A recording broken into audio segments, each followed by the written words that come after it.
when Janice announced that we would be going to the old Attleboro High School, which is on County Street. It was Brennan Middle School for a while. Today, it houses special programs, and it also, I was fortunate enough to take a tour, and it's incredible. I just couldn't stop talking about it and having such wonderful vibes when I left the tour. And I hope all of you will be able to join us. And the mayor of Attleboro is hoping to either sell it or put it to another good use like Highland Country Club. But please come on the Saturday when we're touring the building. It's incredible shape, so you'll enjoy it.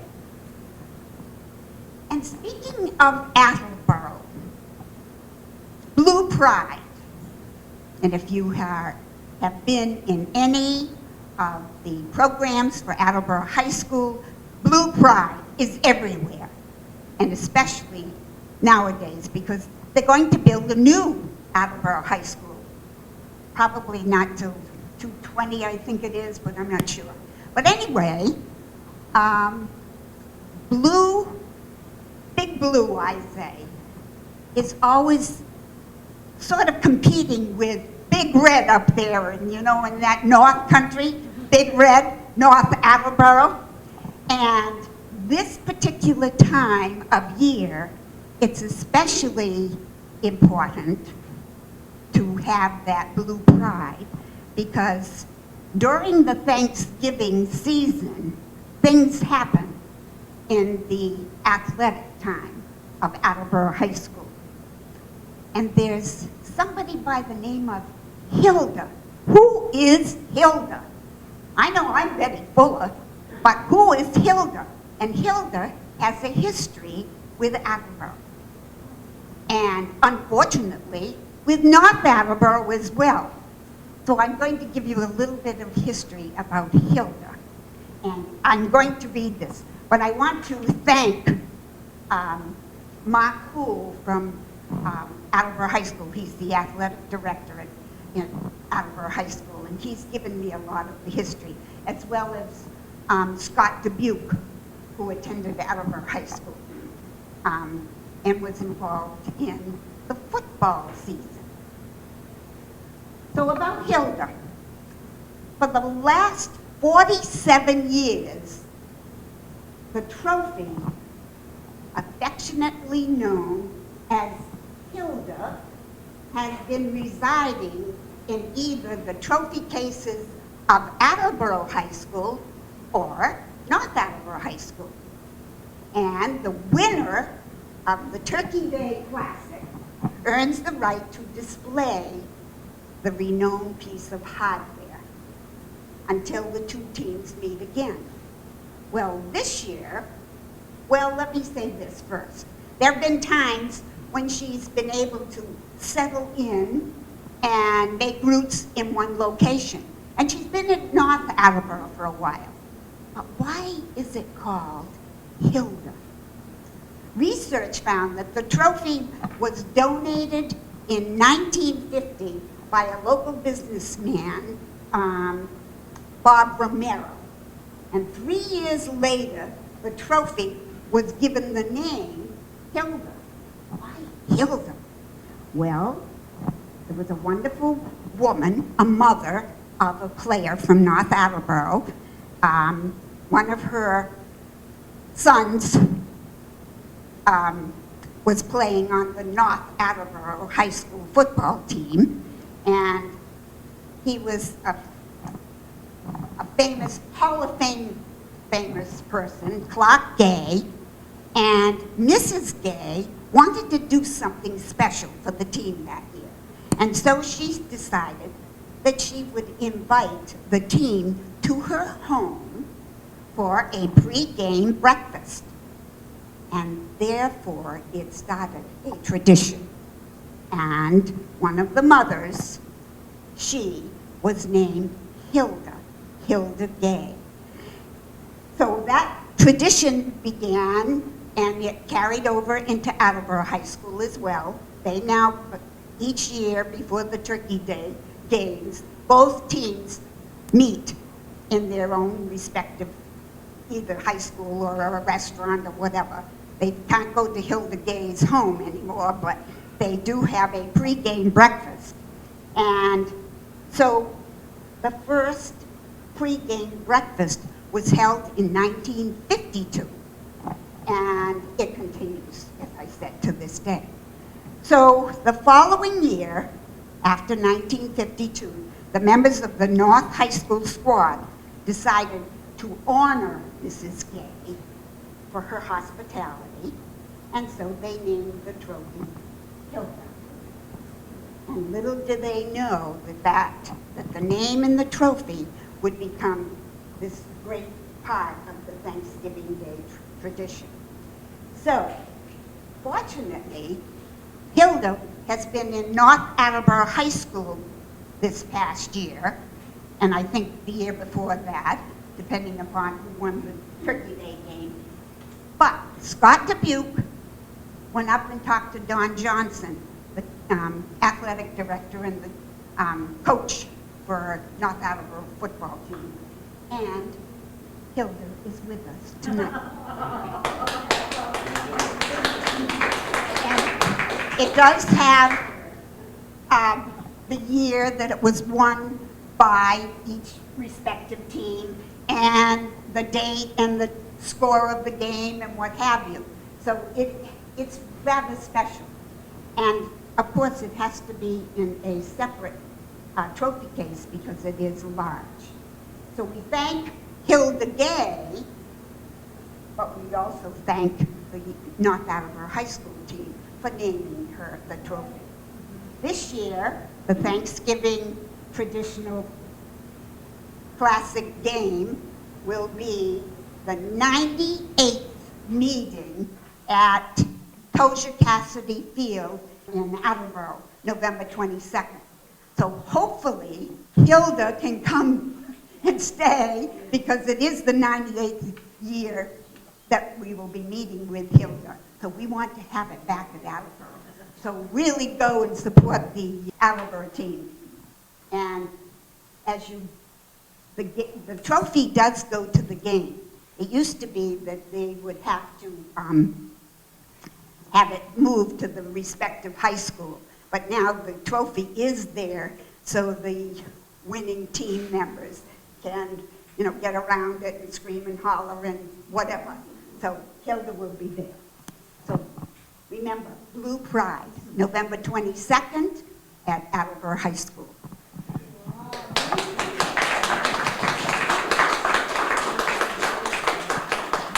I have to just give a little byline. My husband played for Attleboro High School, and we won the game, and Hilda was brought to the high school, the old high school on County Street in 1951. So don't start counting years. And then my son was a captain of the football team in Attleboro High School, and that year, 1978, they won.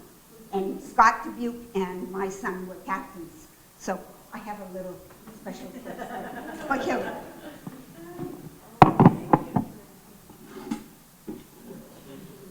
I have never heard that story before about the trophy.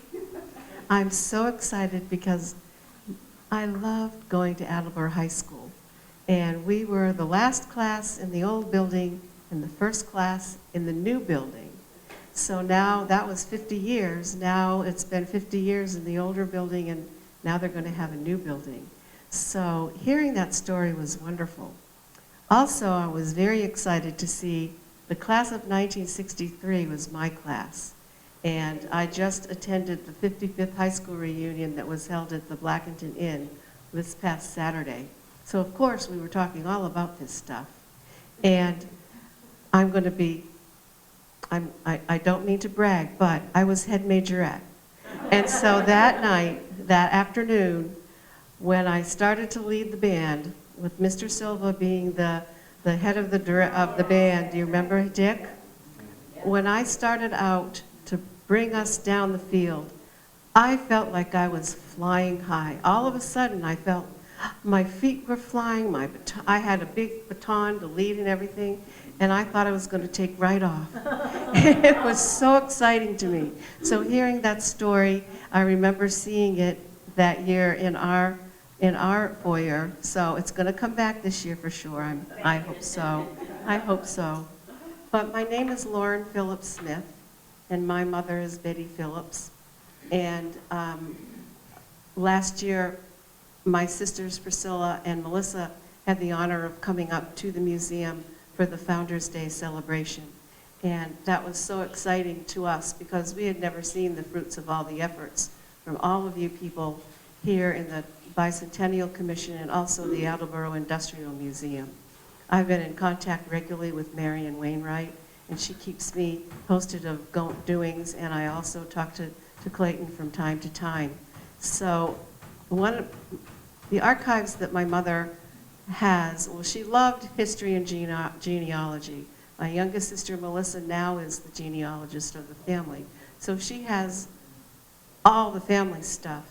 But when Mom passed, she lived in Silver Spring, Maryland.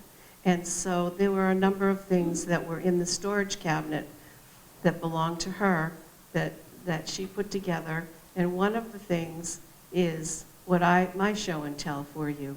And it's in this box.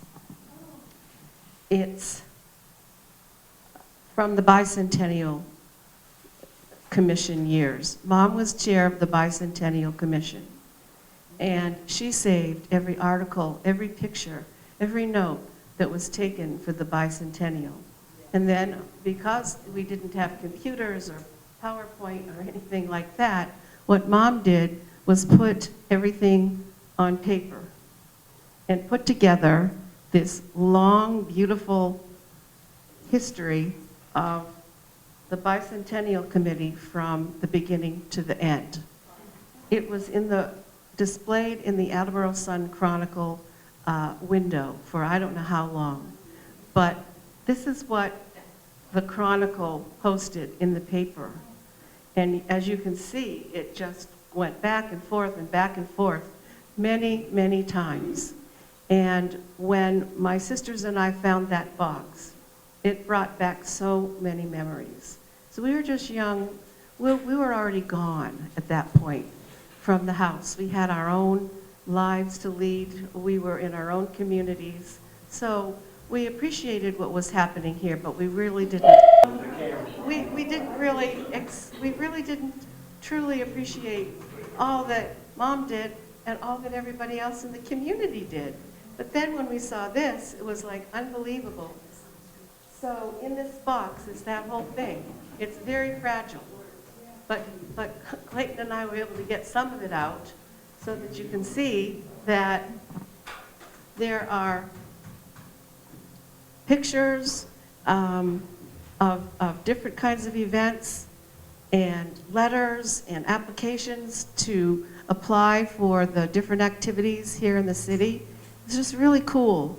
And Marion and I talked about where is the best place to store this. Well, it could be the library, it could be Bicentennial office, it could be, historical committee office or here. And there really isn't room anywhere. But Clayton said, we can fit a box. So it's here for the city of Attleboro. My sisters and I and family are donating this to the city of Attleboro for you to either leave in the box, take it out, enjoy it, and maybe even try to set it up again when it's an appropriate time to celebrate a history of Attleboro. I know my mother would be thrilled about it, and I know that we would be thrilled about it and come and see it. Excuse me. Mom wrote a little note to us before she died. And she put together a beautiful family history as well as leaving this as a legacy for us to enjoy and study. So my two sisters and I have the picture. We don't have you all will now have the original. And the note that then with it is an article written by Doug Reed from the Chronicle, dated November 20th, 1975. And the title of the article is "The Past is Prologue," and it's interesting.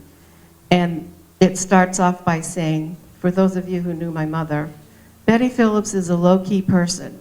She describes herself that way. Nothing flashy, just a constant worker. And that was my mom. She and her husband Donald live in the colonial frame house on Rocklawn Avenue, and that was their home for years, with 3 cats and a dog. Their 3 daughters have assumed their own lives in other communities, and if Betty needed something to fill the void, she didn't have to look very hard. She was also at that time the chairman of the Historical Commission, and a post she relinquished that year. Anyway, the nation's bicentennial celebration was a natural for her, which was what Mom really put her heart into. She was saying that she gave a comparison of some of the local communities who had bicentennial committees and had celebrations in their cities, and one was Fall River, and its budget for the 76 Bicentennial Commission was $28,550, covering events through the July of 76. The budget for Attleboro Bicentennial Commission is $300. So on that little shoestring budget and all the donations from wonderful people in the city, it got pulled off. And I thought the logo for this bicentennial was absolutely stunning. I don't have a picture of that. From Attleboro doing nothing for the bicentennial, far from it, and the city has a bargain with Betty. And I thought that was so sweet, and it made me get very teary.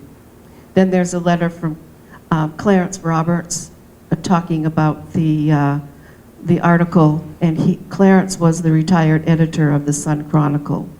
But as far as the little note I found in this box just today, Mom spent so much time in the back room with her books and her typewriter, traveling the old way to the cemeteries, to the libraries, writing and writing. And now everything is quickly done on computer. But this was Mom's little note to us. And the title of it is, "I Am Bewitched by the Past and How It Has Influenced My Life," by Elizabeth Annette Hartshorn Phillips.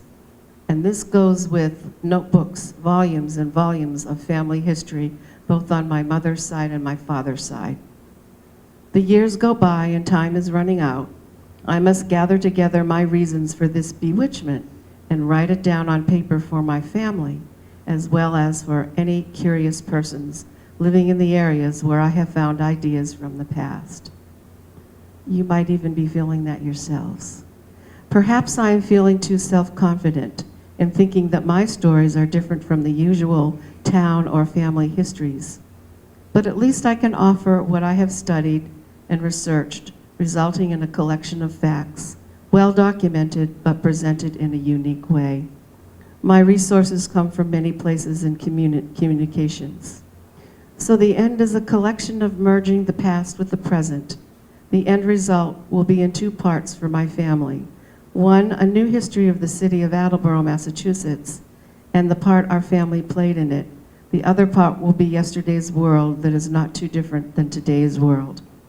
And then she lists in the table of contents the different places resources that she used to fulfill this wonderful project for all of us, including newspapers, letters to the editor, public records, family artifacts, things from attics and cellars, industries and journals. And so it was very, very exciting and dear for me to find that, to be able to share that note with you, to share her effort with you from the bicentennial, and to say, you go, Mom. She was always a rock star as far as we were concerned, and always young for age. She died when she was 90.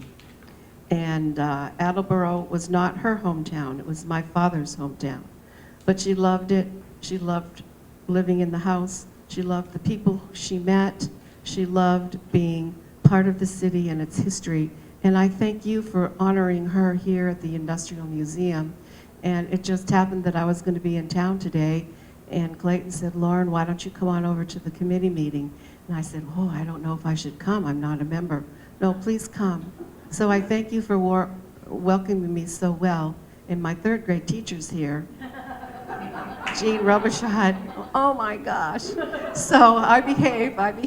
I was a terrible math student, Jean, but I like history and reading. But The cutest and smartest girl in oh, you're so sweet. But thank you, ladies and gentlemen. I appreciate your time, and you all rock too. Keep on doing this stuff.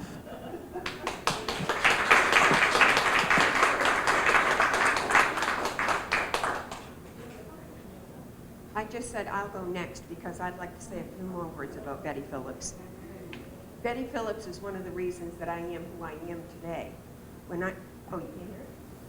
When I first, now can you hear me? When I first moved to Attleboro, I moved into the old Capron house that I still live in now. I've been there 52 years, and I wanted to find out about the house. So I called this lady named Betty Phillips, and for the rest of my life, I wanted to be Betty Phillips. She helped me with just about every aspect I could have been needing help with. And she gave me all of the genealogy of the Capron family and all of the owners of the Capron house and just the whole history of the house. And that's really what got me into history. And she got me into the Historical Commission, and then she got me into DAR, and she just got me into everything. And so I thank Betty Phillips, too, for what my life is. Okay, so tonight, I was going to talk about a coincidence that I've had. It was a bunch of things that happened to me that were coincidences, but they all had an Attleboro connection, so I thought I would share it with you. A couple of years ago, back in 2016, as a member of the Historical Commission, I was asked to speak at Nobby Crafters. The Nerney homestead was for sale, and the realtor thought that maybe if they publicized the history, it would make more people want to buy the house. It's still for sale, so that didn't work.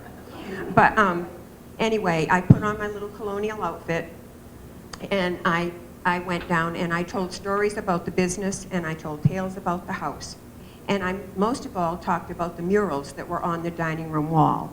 If any of you have ever been in the Nerney house, you've seen these murals.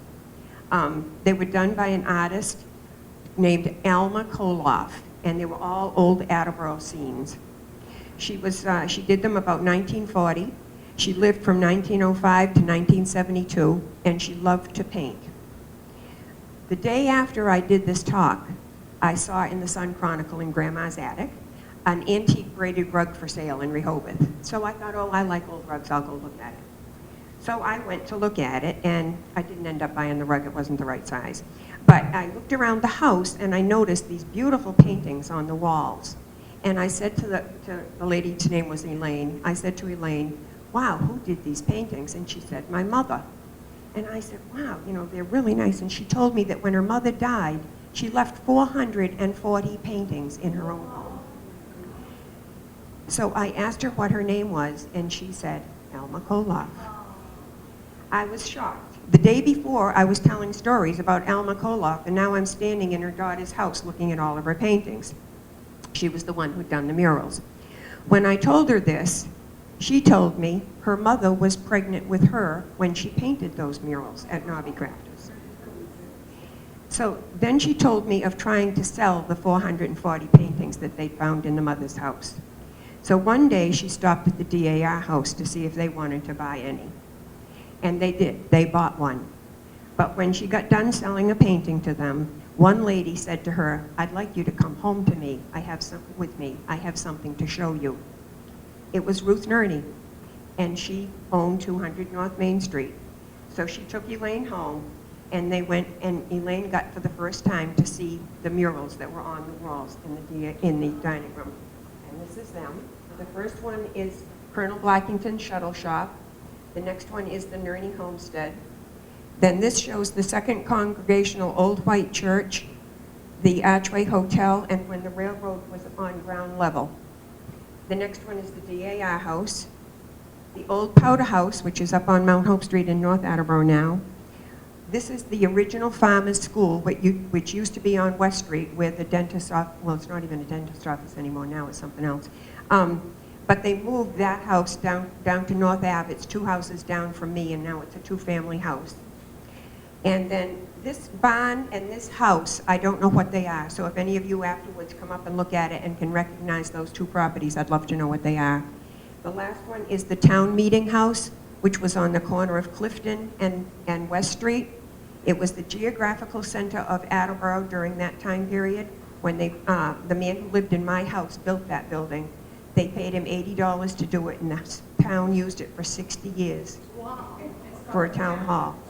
The townhouse, it was called, yes. And then the last picture is Alma's signature that you can see. I don't know if that'll fit. Okay, if you want to try.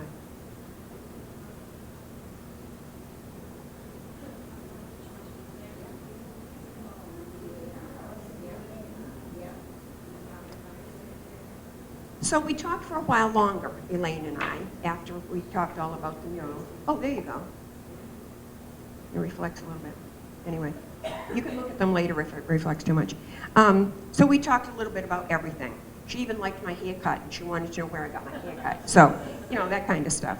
So fast forward now to 2 years later. In 2016, Sylvia Day, who is the historian of our Attleboro chapter of DAR, asked me if I would go up in the attic at the DAR house with her because she wanted to go through an old trunk of things that were up there because she was putting together a scrapbook of the history of our chapter. So up we went, and we started going through this trunk. And we found a lot of pieces of artwork. And they weren't stored very well. So I have a lot of random frames because I paint. So I decided to offer to frame them just to protect and preserve them. So as I took them home, and as I was framing them, I suddenly realized one of them was the one of the DAR house that they had bought that Alma Koloff had done.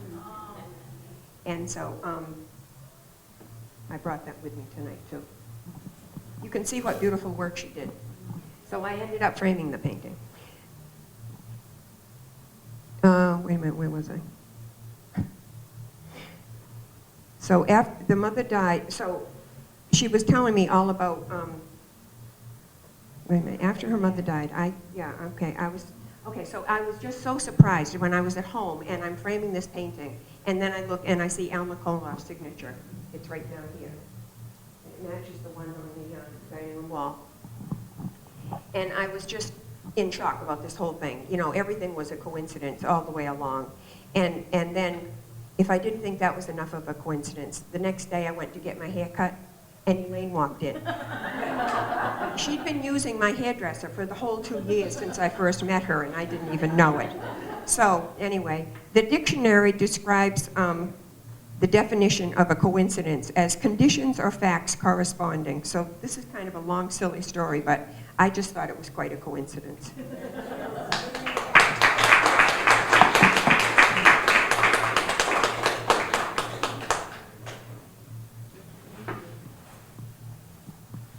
There was an article in the Sun Chronicle a couple of weeks back. They're talking about people and changing jobs and positions and things.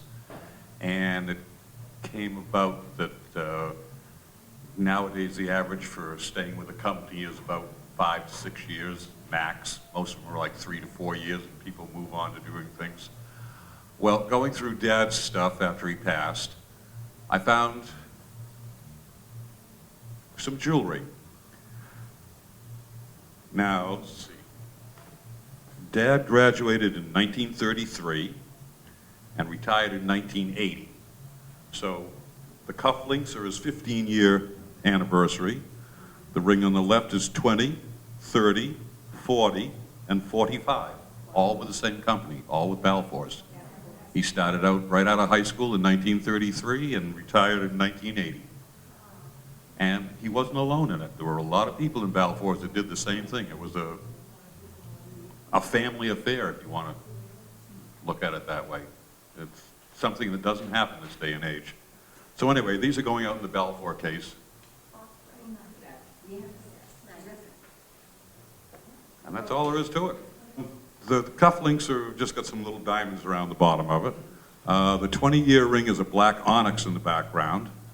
The 30-year has got a red background with I don't know, 3 or 4 sapphires and a couple of diamonds in it. Then you went up another 10 years to 40, and you got mostly diamonds and 1 sapphire.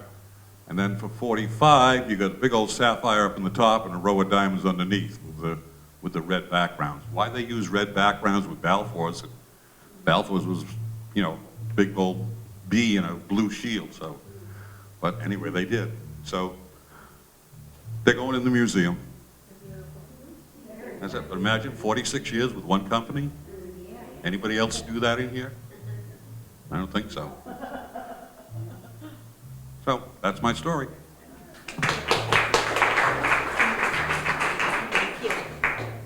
This is my show and tell item. Brian found this when we were getting ready for the Nerney yard sale. There he is, there in the back. He's waving his hands at you. Anyway, this was found at the Nerney house, and we had made sure that the Nerney family knew that we had it, and they had asked us to keep it for them for safekeeping. So we'll keep on hold of it. And when I was going through this portfolio, I got to meet a wonderful lady. Her name is Virginia Nerney. Does anybody know Virginia Nerney? Well, Virginia Nerney, this portfolio is full of letters that Virginia wrote mostly to her mother. They were written between 1929 and 1933. She wrote her letters to her mother when she was away, you know, from home. So the first, in 1929, she wrote letters from the Girl Scout camp in New Hampshire, and in 1930 from a camp up in Vermont. And then she went to Simmons College in Boston, and she wrote a lot of letters from there. So I don't know if you've ever read a book and you start to learn about a character and you fall in love with the character from the book just from reading about them, and you feel sad when the book is over. That's kind of how I feel about Ginny Nerney. I really learned to love her. So I want to share a couple things about her so that you'll love her as well. A couple things. First of all, you'll be able to tell from her picture what a lovely and fun-loving individual she is. Good? Anyway, look at that smile. I mean, she looks like somebody either just told her a joke or she's about to tell one herself. So this is, and she went by Ginny Nerney, and those are some wonderful pictures of her. In some of the letters, just some of the things that make you know what a fun person she is in her letters to her mother, she describes a lot of people as dandy, heaps of fun, she had a corker time, and she's a peach. And I think those are all expressions you should use. She loved to dance and talks in a lot of her letters about going to dances and wanting to go to dances and needing new shoes to go to dances, so she enjoyed dancing. In her letters to her mother, she talks a lot about food. She would note every good meal she had in the detail, and she would note bad meals that she had in detail as well. So she enjoyed eating food. She liked to cook. She took a course at Simmons called Lunchroom Management. Can you imagine such a course? And in that course, she got some recipes that she shared with her mother and the family cook. They had a cook, so she had that. She talked a lot about, she was these letters are, she's 18 to something like 21, 22 years old. So she talked a lot about boys, and she had a particular boy that she really liked. His name was Dave, and lots of letters mentioned Dave, until one letter to her mother says, well, Dave's off the map, the big palooka didn't call me back, double exclamation point, and then that was the end of Dave. So she talked about him a little bit. So the other thing that was fun in her letters that I really liked about her is her mother is Gladys Nerney, so Gladys and Lester Nerney. And Gladys and Lester Nerney are Bill Nerney's mother and father. Ginny Nerney is Bill Nerney's sister. And what are the boys' names now? Dexter and Lester? Aunt. Yeah, exactly. So that's the connection here. But in her letters to her mother, every single letter she wrote to her mother, she was asking her mother to send her something. You know, I forgot this, or send me that, or something like that. Probably sounds familiar to you. And she'd no sooner than get whatever item it was that she was waiting for, than she'd write her mother back and say, thank you for sending me this. Now I need this other thing. So she kept her mother in the post office very busy. In her letter, she talks about some places around Attleboro that you might sound familiar to you. Has anybody heard of Cherry and Webb? Okay. She bought shorts at Cherry and Webb. And she got some stockings at Gladding's in Providence. Anybody heard of Gladding's in Providence? And she needed to get some records for her Dinky Victrola at Newbury's, which I guess was a 5 and dime store. And she tried to come home first to get a job for the summer at the Union Theater. So it was fun to read the letters and see mention of different places like that. So very interesting girl. One thing that was strangely missing from her letters, if you think about the time frame, the 1929 to 1933, there was no politics, there was no talk of the Depression, which I thought was very interesting. She did ask her mother how the business was doing, which is the Knobby Crafters, and her mother would respond, you know, we're doing well as long as we go slow, we'll be fine, and that sort of thing. But not a lot of talk about Depression, and the family was able to send Ginny to camp and to school, so they must have done, you know, pretty well on that. So I will put out some of the letters and things from her. In early October 1933, Jenny went horseback riding in Taunton with 2 of her friends. And on the way back to the stables, Jenny was unable to control her horse, and she got thrown. And it's a sad story because she did not make it. She passed away. And I just, like I said, I fell in love with this girl. She just seemed like somebody so special to me. And I think her mother, Mrs. Nerney, Gladys Nerney, and Jenny would probably be pretty happy to know that she hasn't been forgotten. So her mother, I'm assuming it was her mother, compiled this beautiful portfolio, probably bought it for the very purpose. And she saved all of Jenny's letters in here, but she also saved expressions of sympathy, different telegrams from people all over the country, and primarily from Attleboro, of course. And she kept note of families that she wanted to make sure that she took time to thank. And a lot of you I know have lived in this area for a very, very long time. So I'll put that out too, and you may find your family listed as some of the people who sent cards or, you know, sent flowers and things like that. So it's a beautiful, beautiful archive, and it's just such a special treasure. So that's my show and tell.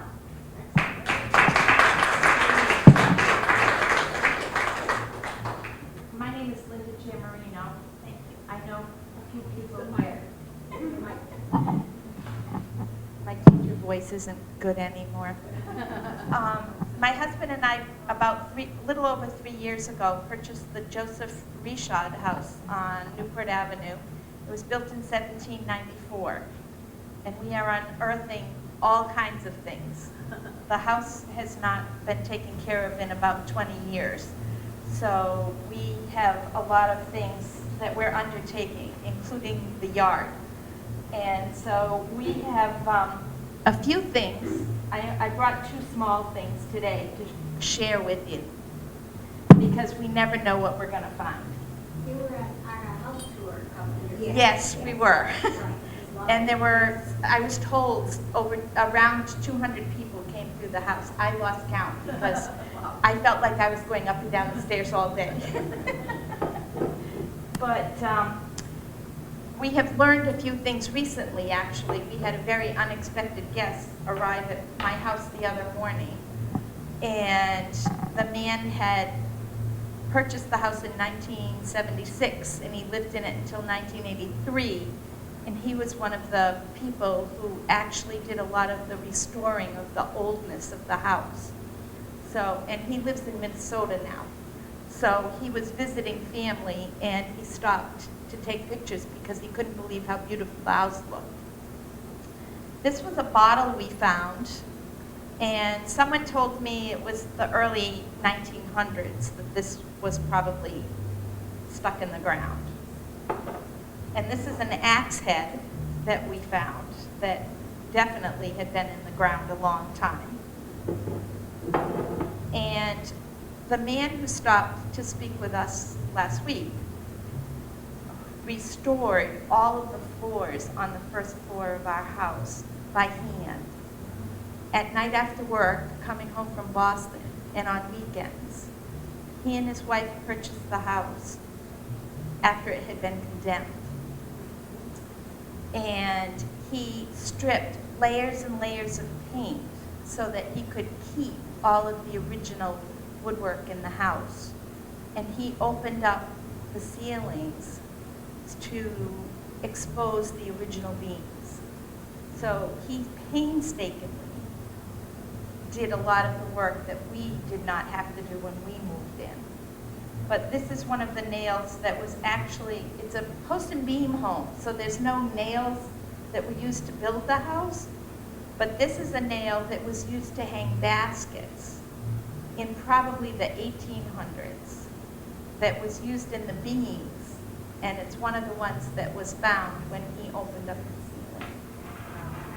But the mural that you see here, we found out, we thought it had been there for a very long time.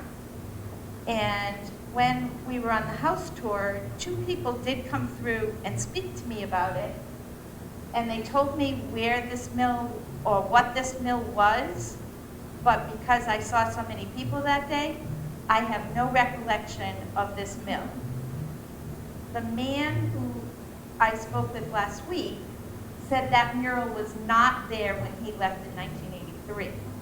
But it was painted, we know it was painted by someone who lived in the house at the time that it was painted. So it was painted sometime after 1983. But it is of somewhere in the Attleboro area.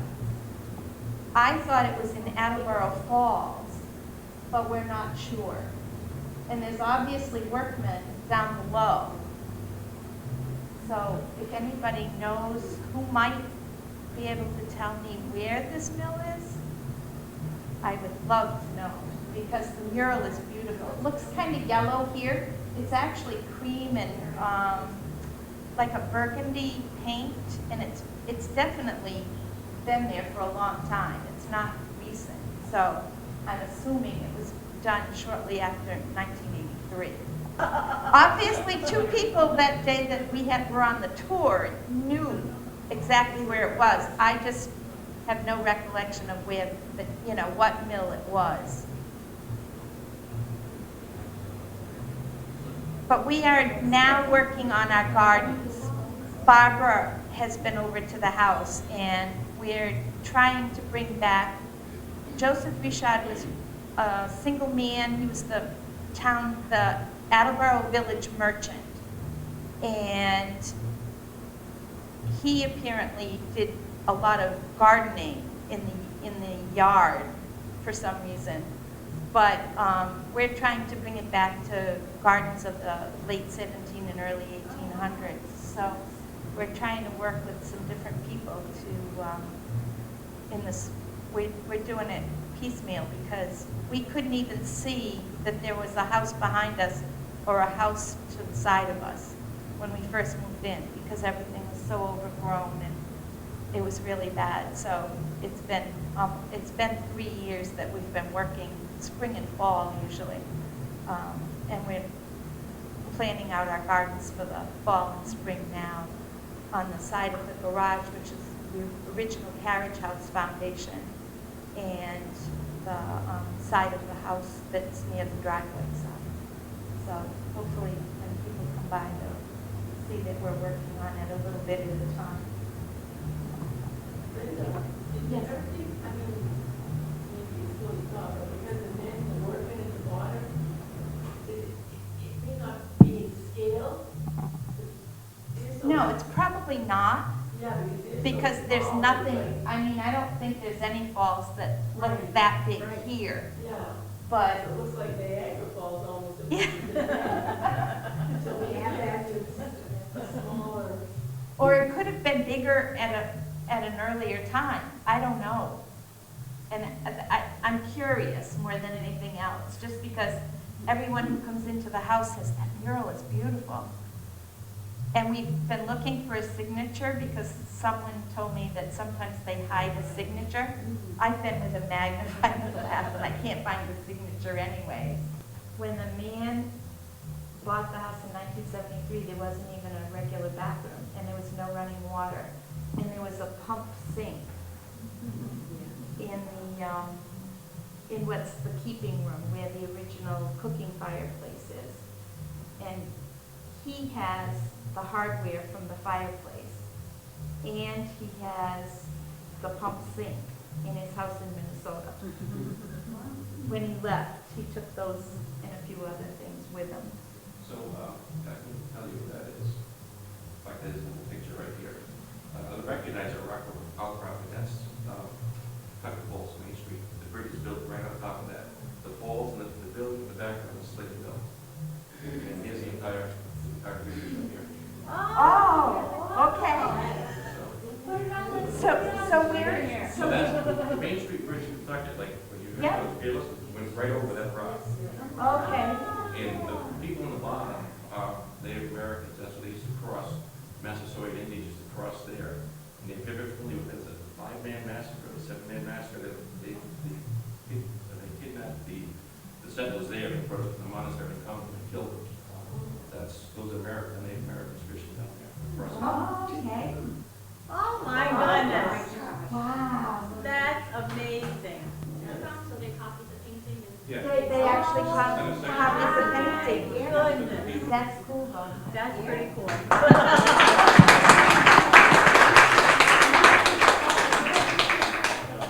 Hi, I'm Rachel Killian. I'm on the Historical Society. Thank you all for coming. I manage the Facebook page, and it is a unique opportunity to show people things. I get a lot of questions. Some of them I'm able to answer. Some of them, last year at Show and Tell, I brought you my mysteries. We didn't have any of those solved, but I'm glad we could solve this one tonight. This is a mystery that it wasn't much of a mystery, but I was able to solve it and get some information. So I was sent this photo on Facebook from, does anybody recognize it? First I'll ask you all if you have seen it. Yeah, Willett School. So I was sent this by someone at Willett School. They were calling it a plaque, and they said it's by the playground. It's right over the bay window, and they didn't have any information about it. They were asking what it was. Did I know what it was? And I said, well, it kind of looks like a clock, kind of looks like a sundial. So I started looking into it, and it is indeed a sundial that was built original to the school, and it is, let's see, in the southeast corner, it is located the kindergarten with its special facilities, including a large semicircular bay window. Over this bay window is a sundial carefully worked out for the exact latitude and longitude to tell accurately the sun time as well as the day of the year. This was in charge of an expert in this field, R.N. Mayall. And so then I started looking into sundials and who Mayall was, and lo and behold, there is a North American Sundial Society. Who knew? And so you can register your sundials. And so I registered the Mayall sundial, and I received a response back from Robert Kellogg, who's the sundial registrar. And it said, I had told him it appeared that it was broken. It's a little hard to see. This piece is kind of dangling a little bit in the photograph. It appears that the gnomon has been damaged. Forgive my pronunciation, I'm not up on my sundial lingo. But if you look carefully, there's a little round ball and a notice on the remaining part of the gnomon. If you look just below where the gnomon is attached, you will see scratches. They are declination lines that show summer and winter solstice as well as the equinox. The ball shadows follow these lines on the appropriate dates. Mayall was a famous dial maker, and it's nice to see one of his dials.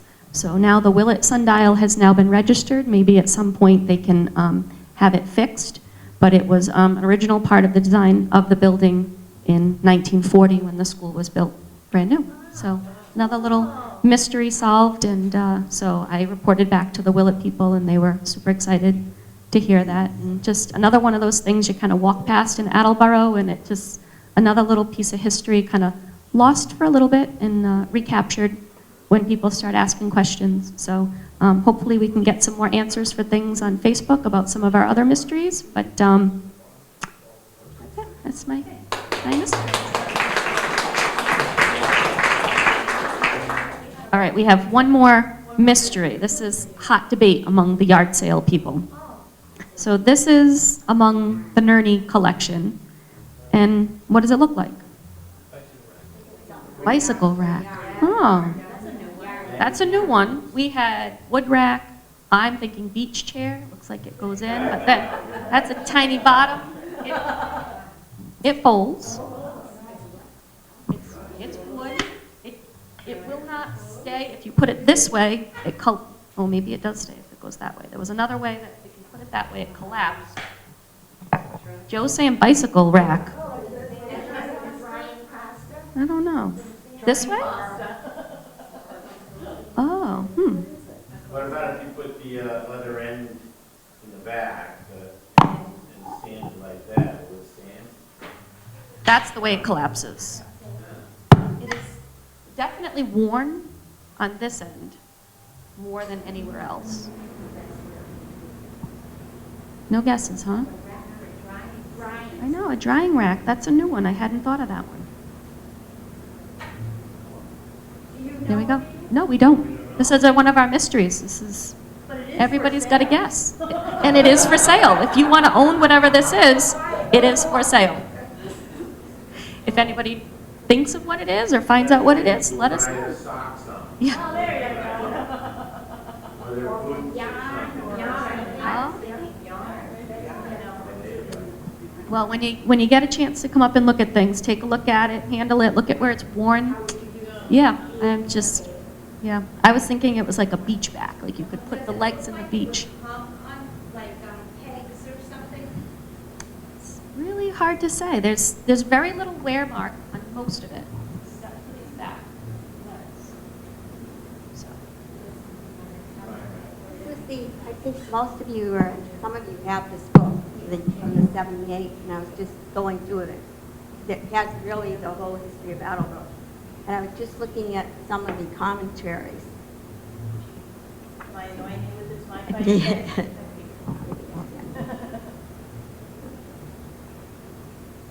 Okay, this is talking about the cornerstones of the Universalist Church, and it was originally down at the square near Lawrence, next to the senior center.